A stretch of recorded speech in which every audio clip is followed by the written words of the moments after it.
সপ্তাহে 2-3 দিন এই ধরনের আলু ভাজা আমি তো খাবই। আলু ভাজা খেলে মোটা হলে হব, কিন্তু এই আলু ভাজা মিস করা যাবে না। সর্ষের তেল গরম করে কালো জিরে ফোড়নে ভেজে নিয়ে আলু আর গাজর তেলের মধ্যে হাই ফ্লেমে নেড়ে নিতে হবে। প্রথমে লবণ ব্যবহার করছি না, তাহলে আলু আর গাজর ভেঙে যাবে।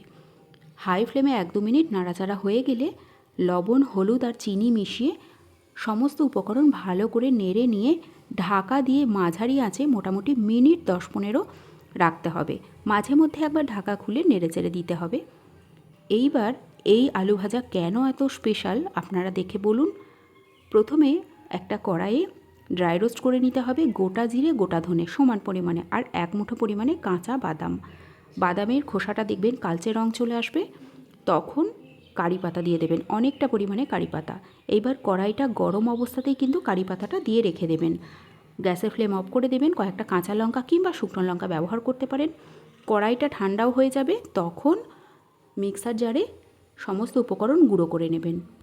10-15 মিনিটের মধ্যে আলু গাজর ভালো মতো নরম হয়ে যাবে, তখন এই রোস্টেড গুঁড়ো মশলাটা অ্যাড করে দেবেন। এইবার হালকা হাতে নেড়েচেড়ে নেবেন। আপনারাই বলুন, কম তেলে এরকম আলু গাজর ভাজা সেরা কিনা।